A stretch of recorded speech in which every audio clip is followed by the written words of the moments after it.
What's up guys, this is Sharan. Today we're going to check out Laurel Residence in Bangsar South. I think that's what they call it. Let's go.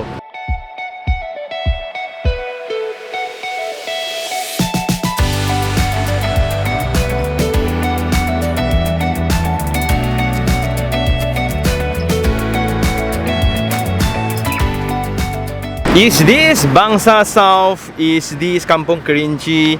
Is this Pantai Hill Park? What a location with so many names, right? But if you come to site, this is exactly how you'll feel, because there's so many sides to this particular address. For those who formerly knows it, it's actually Bangsar South. Then for those who have a little bit more history, it's developed from this place called Kampung Kerinci. Actually the kampung is still around. So just now when we come from MPE side, you will pass by the kampung, and this gotta be the most premium kampung setting ever. Wow, so many bus. Whoa, that's good, right? So for those who have known Bangsar South, mainly is due to their very prosperous commercial areas. Their offices are amazing. All the international company, all the touch and go lah, high-tech companies are all here.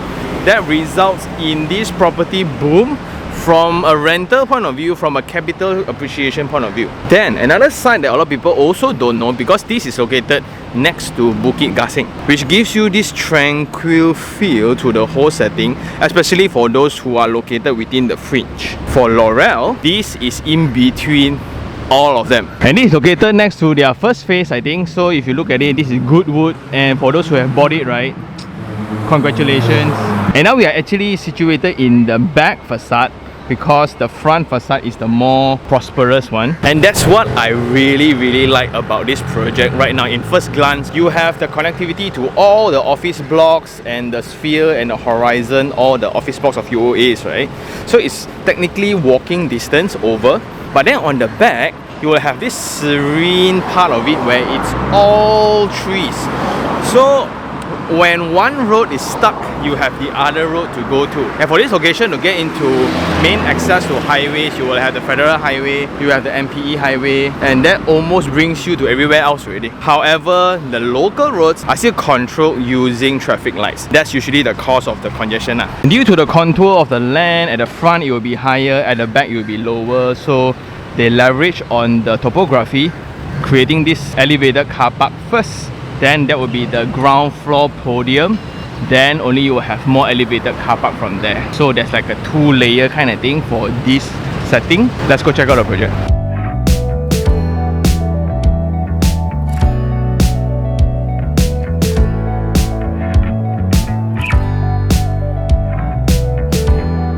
And coming into the car park structure, right, I gotta say this is one of the most modern residential car park system.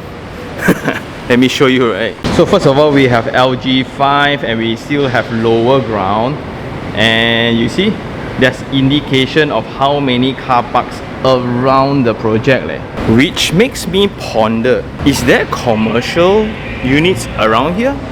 Anyway, for the materials, then you have cement screedings, you will have epoxy paints for pedestrian, you will have flat slab system. It's very tidy, and looking at it, this will be the ramp system that goes across the levels, and these things are mesmerizing though. I'm so curious whether is this really only for residents?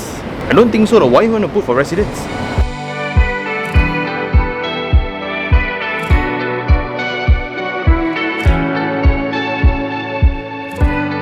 And that will be the main guardhouse and entrance into the block. So this will be the main drop off, and you are welcomed by this sculpture of a roof profile. Amazing. It's borderline like that jewel in Changi Airport, right? Just that the difference is air flowing through, not water. And what a centerpiece in the center, right? So you will have this tree that is pruned. Wow, look into the landscape treatments, and I must say it's very colorful. Like you can see the usage of the yellow color leaves, then the Heaven's Paradise, then you have the purple edge, right? And when you look upwards, the profile of the elevated car park is also curved, matching into the whole overall design language. Nice. right? Then you have pebble wash around the pedestrian walkways. And coming back in, like, this is like a commercial building. Like, it looks like a hotel or a very fancy office tower. You will have the vent blocks. There is somewhat like a domino or a Tetris effect to a garden here. So you will have some garden space here, very nice. You will have a water feature in the center to kind of cool down the space. Also serves as a partition between Block A and Block B.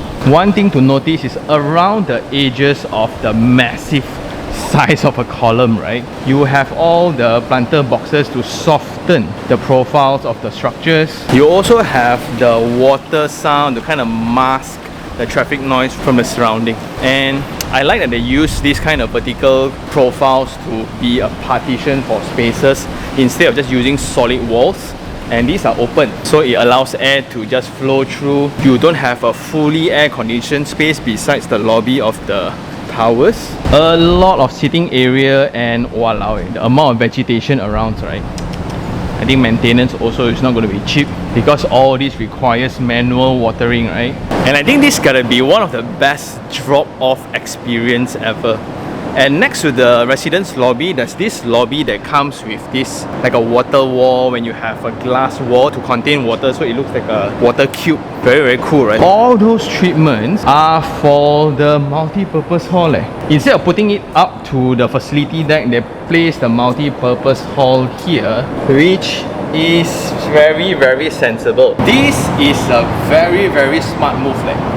Why? Number one, it allows the management to separately rent this hall out, because since this is very close to all the commercial areas, right, there will always be shortage of event space and things like that. In comparison to the office punya event space within a residential setting will be way more affordable. Therefore, from an economic point of view, it's more sensible. Also, it has a separate entrance from the residential block, so it means here I can just set up my booth and I can rent this space out individually. Just look at it, right? It's so presentable. I was just wondering why so much effort, right? These can absolutely generate more revenue for the JMB or the MC in the future. Because if you think about it, right, how often people actually use the multi-purpose hall when it's located at the facilities deck? Nobody actually uses them. So with this treatment here, very nice. Then suddenly the whole drop-off experience, the whole treatment to the lobby area makes a lot of sense. And I think that's why you will have a lot of car parks within this block. Because technically this is about almost 2,000 units of residence, but you don't need that much. So because they actually have provision for a usage of space like this, guests or visitors can actually park within. That's why the indicator of car park. You can also collect fees from the car park leh. Wow, but I think this will only work because you are in Bangsar South lah. Here, car park never enough one lah. Imagine you can rent out car park, then people park here and they walk over to their office building, right? What a nice lobby to the block, right? Borderline, it feels like a hotel, but pretty close to an office.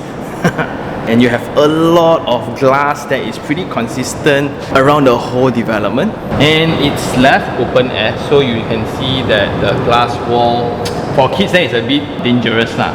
But here it allows the space to be naturally ventilated, so you don't have too high of a dependent on aircon. And in fact, there's no aircon units within the lobby. But if you look into the width catered for experience, wow, a lot.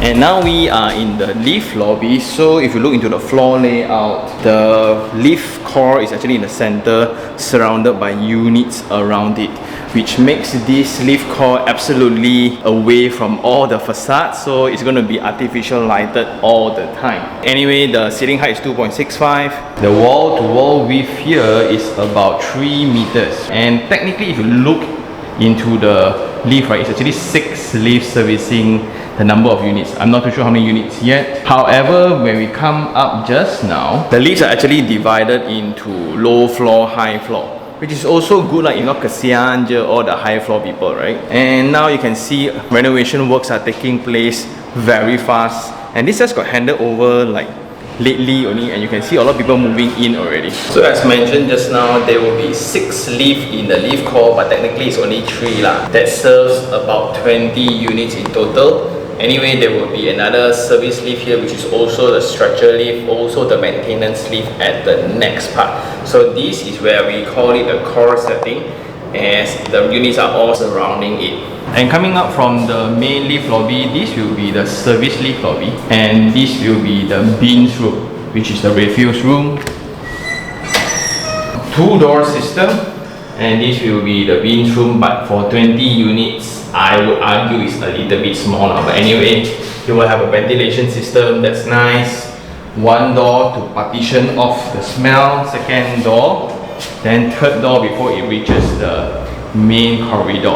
And just in case still worry got smell, there's a very nice void in the center. Then walking around the corridor width is 1.76 meters and the height is 2.7 meters.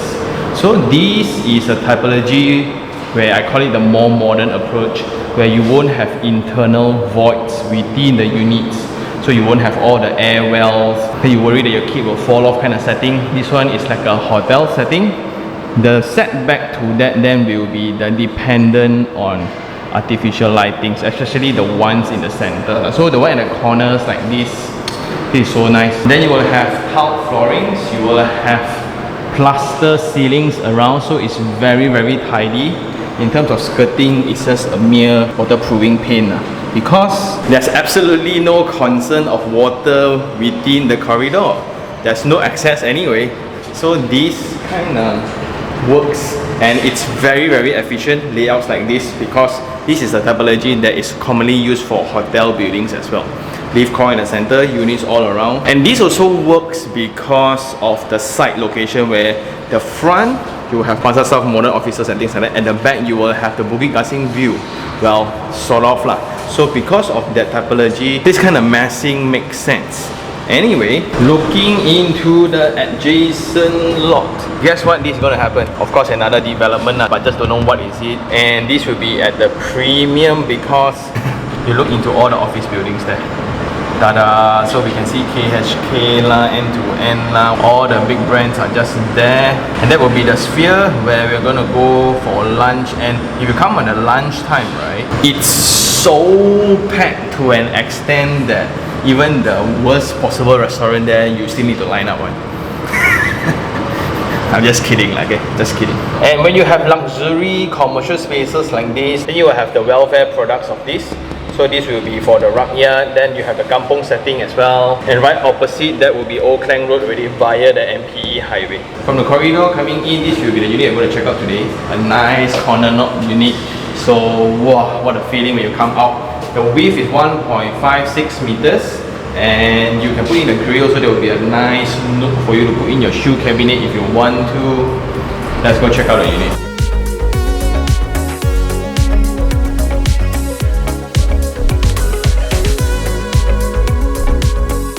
Anyway, this is the unit we're going to check out today. This is Type B, 548 square feet, 2 bedroom, 2 bathroom, and you can see there's actually 2 towers lah. Both absolutely identical.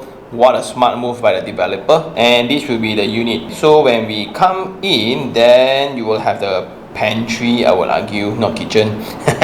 But anyway, you will have a first bedroom in the front. Then you have the dining, living, access to the balcony and the aircon latch. Then you have the master bedroom in the front. There will be only 1 bathroom for the unit. So coming into the unit, the door width is 970mm and 2.34 clearance. It means that this is a 1 meter by 2.4 meters door. And immediately when we come in, we can see everything already. So this is a unit that just got completed by the makeover guys. It's still very fresh. So this is the kitchen area. This will be the dining, living and balcony. So the kitchen length here is very nice, 2.62 meters, and this are from the developers, if not mistaken, because looking at the other listings, all have identical kitchen cabinets, which is nice. So you will have the countertop, you will have the kitchen furnitures, you will have the drawers, which is, wow, it comes even with soft close. Woo! Okay, so this will be the piping system, soft close also nice. Spot for the washer and dryer because there won't be any yard in this unit. Basin, top cabinet, hood and hob by Tika. This is a 2-burner, and I think this is added on. If they give this, then it's awesome. I'm not too sure. Then you have the backsplash, you have the perspex, and there will be this small corner here. I like that they don't waste it. Instead of just box it up, right? Just leave it up, then designers can actually do things with it.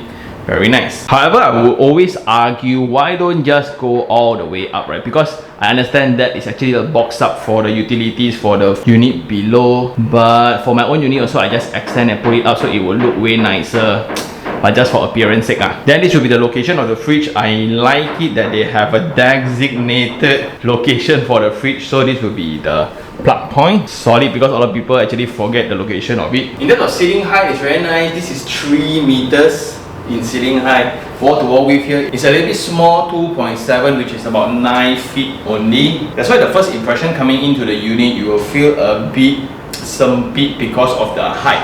The height is actually more than the width. But in terms of specifications, they even give you this material, right? So when you mop the floor, you won't worry of the cabinets getting wet. That's nice.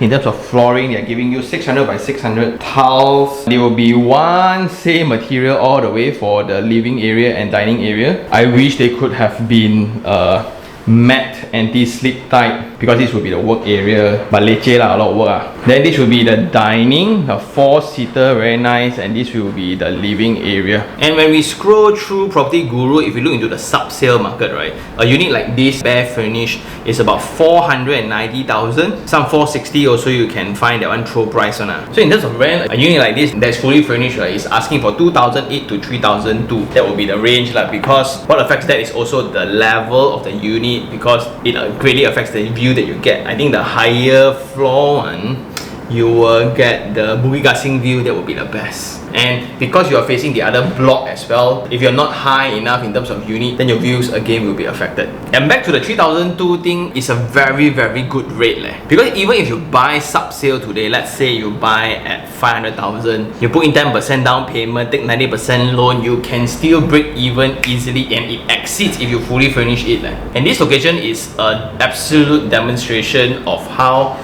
job opportunities affects rental demand. As we always discuss, rental rates is derived from the temporary demand of space, and that is driven heavily by job opportunities. So you just imagine for all the workforce that's around the commercial area, if they're sent over to work here, or they just got a job here and they're going to be here for about 3 to 4 years time, where are they going to stay?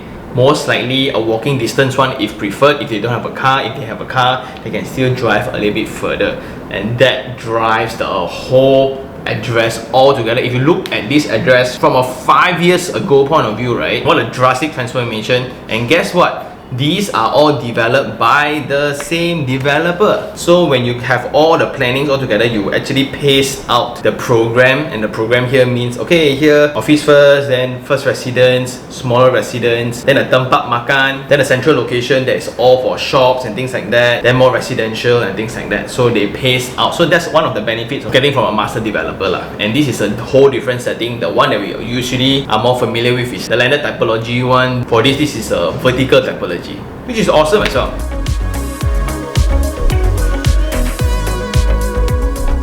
From the living space, moving on, this will be the view that you get. This orientation faces the back, and that will be Pantai Central Park already by another developer. And here you can see the kampong setting nice and clear. And I think that will be the most premium kampong house in the whole address lah.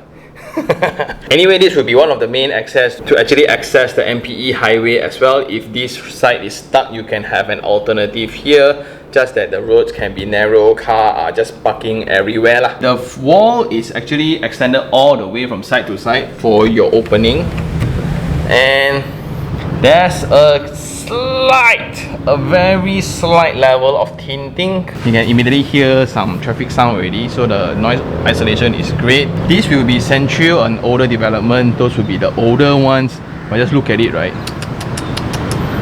It's a nice thing when you have older developments next to you. So this is clear. We are like level 10-ish only. We can already have clearance of frontage and views. And I must say, the breeze is really, really nice. Okay lah, some may say like, oh, because you're next to Bukit Gasing, right, then your air is actually clearer. But we are also very close to the sewage treatment plant, which is just there, right?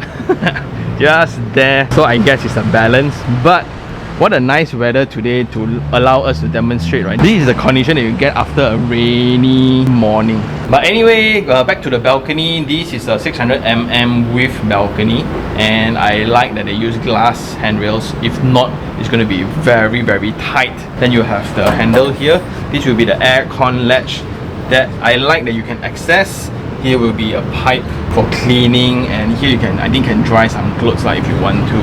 But I like that they open up, so it will be more open. You won't feel as claustrophobic. Great design move. And just in case you're a fan of jogging, which I have a lot of residents who stays in Goodwood, right? So they actually just jog along the way upwards to the hill, a very nice slope. They'll come back up. Okay, this will be a nice training ground. But for the slope also, it might be a problem because it will cause acceleration noise from the cars as they ramp up the hill, right? Just check a bit. Whoa, nice.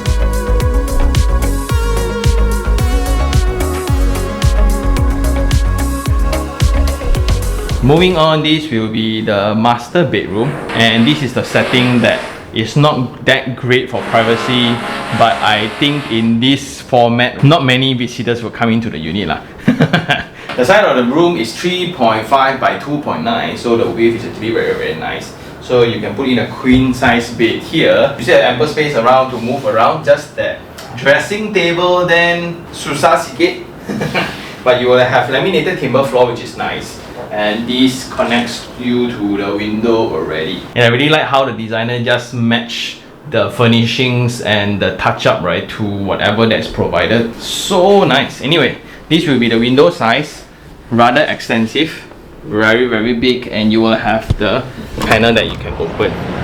And this will be the part where a lot of people might be not so familiar with lah. So there will be a private access into the common bathroom, because technically there's only one bathroom in this unit, and you will need to share it with the user of the next bedroom lah. So we have discussed about these kind of doors before. There will be several formats of arrangement for this kind of access. One, if I just eliminate this door here, that space in the room can be used for a dressing table or a study table, which actually enhance the usage of the space.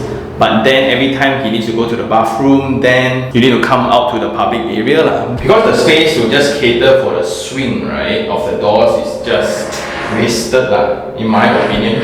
But anyway, this is by Regal Basin. You will have Regal WC as well, shower screen, full height wall tiles. There's no space for you to put in your shampoos. There'll be a window for ventilation. But you get what I mean, right? So just imagine if this is sealed, then I can even extend the cabinet all the way. Yeah, why do you need one more access here when all this area is supposed to be private anyway? And coming out from the living, this will be the second access to the same bathroom. And you see, you just always gotta check, like, oh, is this user inside and things like that. So it means it's not that private already ma. So just a wild suggestion, why not just have a common area where the basin is located outside so everybody can use. Then this room gets its extra wall in private and everybody just access this way lah. Okay ma. It's not like this is gonna add a lot of privacy and experience. You can't really seal off this bathroom anyway. Moving on, this will be the second bedroom. Just thinking about it, right? Don't you think like now we kind of normalized 2-bedroom settings already? It was only like a few years ago, like 2-bedroom. It's either a studio or a 3-bedroom lah, right? Who will actually need a 2-bedroom? But looking at it, with more things coming out, with the modern lifestyle taking place, actually 2-bedroom is a preferred choice leh. One is for sleeping, one is for working. Anyway, the size of the space is 3 meters by 2.9 meters. Very, very nice. Then you have the window. It's not as big as the master bedroom one, but I would argue that it's sufficient. Just that this view, be reminded that this is going to be just temporary lah. Because most likely it's going to be a tower. Of course it's going to be a tower, just don't know is it for commercial use or for residential. And I guess that's all. Let's head on to the facilities deck.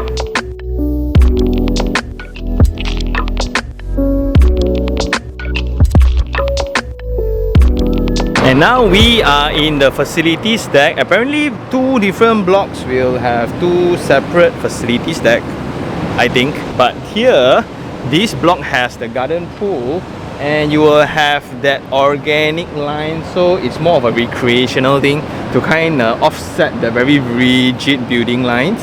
I like it. Then in the center you have this island thingy, pretty cool. Then you have the infinity edge at the side. Then you have the glass handrails all the way, so it really softens the edges. But you look into cooling towers of the adjacent building lah.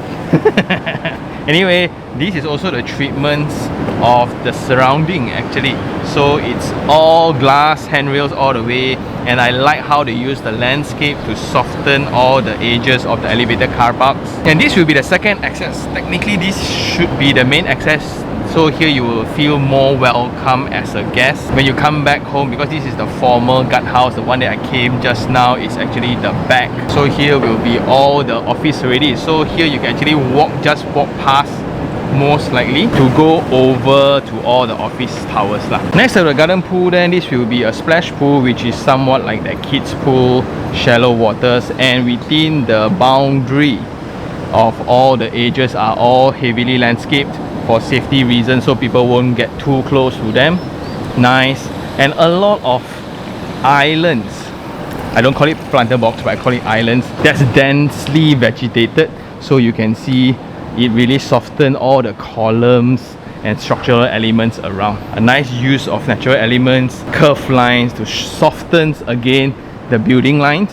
Below the residential tower that is shaded, right? So you have a lot of places to just chill. I call them lounge lah. And you can see the co-working space here, fully glassed up, and a lot of people are occupying already. And throughout the project, you will just see heavy usage of glass lah. So it's almost like a curtain wall system for all the spaces, giving it that very luxurious feel. So even for this like function hall, basically it's just a room with furnitures inside, right? But when you glass it up, then you allow the indoor-outdoor relationship to be tighter, using straps to soften the edges. Suddenly, atas. From the garden pool just now, there's hidden pools around here. Wow, so I call them a dipping pool in this sense, right? So you have the pebblestone finish around the surface, and again that usage of landscape that is very, very nice. When you soak in, you are in this level where you're just surrounded by foliage. So this is actually the gym, and they apply transfer floor throughout the building. That's why all the structural members around the facilities are very tidy. Again, that usage of organic lines to kind of soften the circulation pathways. And we just came out from the gym. It's pretty nice. You have the laminated timber floor, glass on both sides, a full mirror for the weightlifting zone. Equipments are furnished by Vision and Matrix. But I'm just not too sure though, like if gym is located here, the adjacent block should come over, is it? So from the gym at the furthest end, we have the games room. That's also adjacent to the children playground, and I like that this is under the shaded area so kids can play anytime they want. And here you will have empty areas because technically too much space really. And this will be the barbecue areas. So you will have barbecue pit 1, pit 2, and you have the columns used as partitions for privacy for several sitting areas.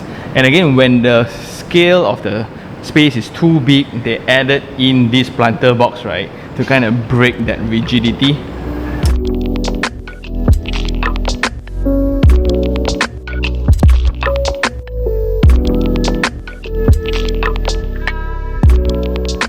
Anyway, we are now in the sphere. This will be the main drop off, and that will be the project, right? So walking distance wise is absolutely possible.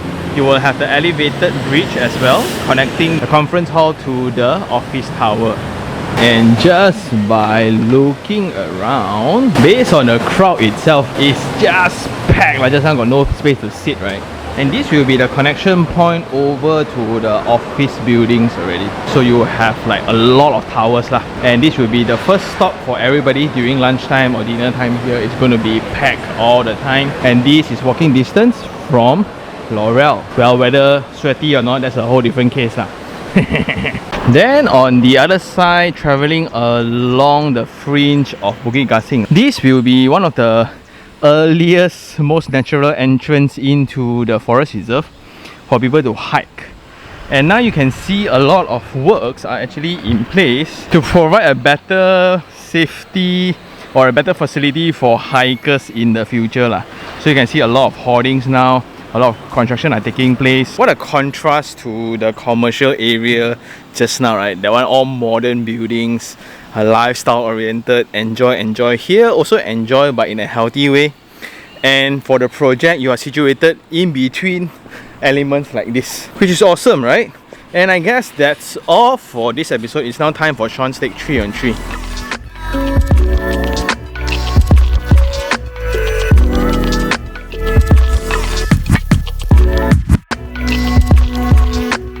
So first things first, definitely Bangsar South as a location. Yes, you can still argue it's Kampung Kerinci, you can still argue whatever you want. So technically it's just X and Y axis on the earth, no matter what you want to call it. But it's so amazing to have a product that suits dual usage. Means if I were to stay here, if I'm part of Dings, it's all good due to its connectivity, right? From a public transport point of view, well, you still need to grab to the Unity station, but then in terms of car, you get to travel into Federal Highway or you use the MPE highway at the back, and that brings you to all other locations like KL Eco City, Bangsar, PJ, and etc. Like, technically, Bangsar South is the central where everybody wants to close with. Now you are within. Then from a pedestrian point of view, it takes a while to walk out, but you can actually walk past using the pedestrian bridge over to the office towers. You can actually walk to the sphere, and I really enjoy how this project is situated in a setting where you kind of have both sides to the facade. So one side you will have the urbanization, on one side you have nature elements like this, and this is within the fringe itself. So it's a very nice coexistence of almost all elements. And the best thing is, because you're so close to all the job opportunities, the rental demand here is very healthy, to an extent where if you were to just buy a bed furnished unit right now, you can still make money, right? When this video is uploaded lah, so in the future I don't know, but most likely you will make a lot of money, because based on the performance of the project next door, which is Goodwood, it's also doing extremely well. The second thing I like will be the approach of design by the developer. So a few things here. One is because of the site location, when you have a dual frontage kind of thing, right? So all sides of facade technically is very useful. Therefore, you will have the central core design when you have units wrapped around it. So that's very efficient. The developer will make a lot of money, or they were able to have a pricing that's a little bit more competitive. Then for the common corridors around the floor plate, they took the approach without the void, so it looks way more tidy. But what I'm most amazed of is the dual frontage, both addressed very nicely. At the back, you will have all the back of house like the loading bay lah, the rubbish collection area lah, and things like that, right? All located at the back. But also because of the topography, they use it really well, to an extent where now they kind of have extra car park. That's based on my estimation. I'm not too sure of whether is this the real reason or not, but because of the topography, now they can actually afford more elevated car parks, to an extent where they have extra. And how do they utilize that? If again it's all speculation only, I think the multi-purpose hall in the front is a very good idea, because you have a separate access to the towers. You don't really need to access the lift in order to get to the function hall. Technically, it becomes an open area where you can easily just rent it out separately. And it makes a lot of sense when it's located so close to all the office towers. There's so many reasons why people would need space right now, and that even cascade down to why all the common area treatments, right? It's so grand. Like from the drop off, this is easily one of the best drop off that I've seen.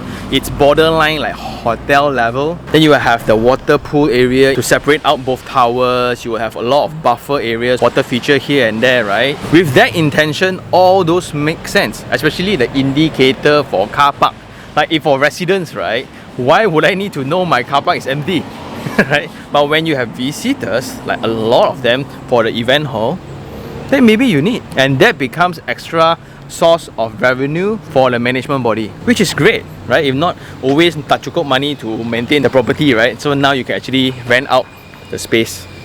Solid eh? Then for all the structural elements, because we are very used to the flat slab system with shear wall, right? So all the columns are rather thick and heavy. It might be intimidating at times, and you can see that very active effort in dressing up all the structural elements. You will have an extra planter box in the front, and you're adding a lot of organic lines to really soften the rigid edges of the building, especially within the common facilities. And last of all, I like that this is part of the same master plan developed by one developer, and we are more used to master plan developer that takes place in a landed typology. This is a vertical typology, and when you see the program mix, right, their office towers are doing excellent, and that cascade down to all the rental demand. Then you will have footfall, then you can have more business for your retail, and they build all those, right, one by one, and it just seamlessly connect all together. But to a certain extent also, the building feels like a commercial building lah, and it's a good thing, right? Here it's a good thing because it feels very, very luxurious. Like the normal areas like the function hall, meeting room, co-working space in the facility, right, it's just a room. But how they do differently is just to really glass it up. The whole space is just glass, handrails glass, everywhere glass only, just glass it up, and you look into the very heavy landscape treatments combo together, right? Wow, it looks amazing, and it's very, very consistent from the earlier phase and from all the commercial areas. So from the office tower, walk into the sphere, walk back home to Laurel, right? Very nice leh.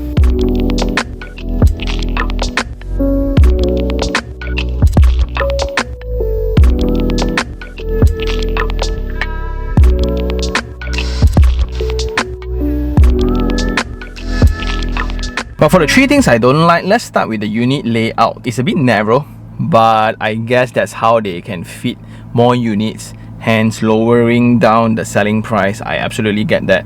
But is it functional? Yes. Just that your 2.7 wall to wall width, right, you really feel it when you walk into the space. Then you combo that with like 3 meters height, right, so the whole building is actually vertically stretched. Visually it looks more sempit, but for all the openings, they have stretched from end to end already, so they're doing their best in window openings already. They even put up glass railing to maximize view. Well, that's the active effort. Then for this particular unit is that one bedroom layout kind of situation, right? So here I would argue that a common sink, meaning if I were to just put out the sink outside, then it would be like a very nice dress up area. Then your WC and shower area will be a common one.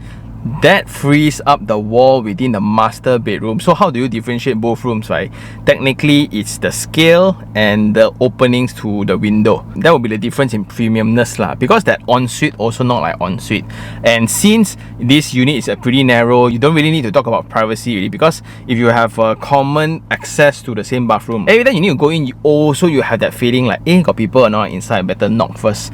That defeats the whole point, right? Why not have a more comfortable toilet setting for both bedrooms and the guests as well, if they have lah. And just so happened, the unit that we went is a corner unit, so it feels very bright when we come in, and when we go out, the entrance is amazing, right? But on the intermediate one, because you don't have the voids, therefore it's going to be a little bit darker. The second thing regarding the facilities, right, it feels very, very good. The experience wise, you have the organic lines around to kind of break away from the rigid building lines. I absolutely adore that. However, the pool is meh. Then the view out from the pool also meh. Of course, the best situation if all these facilities are at the rooftop lah, but they will have a different pricing altogether.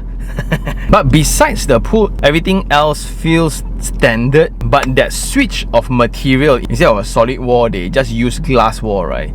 Everything changes. Like the lift lobby feels so atas, the co-working space, function hall, everything feels so atas. And the last thing is something pretty obvious.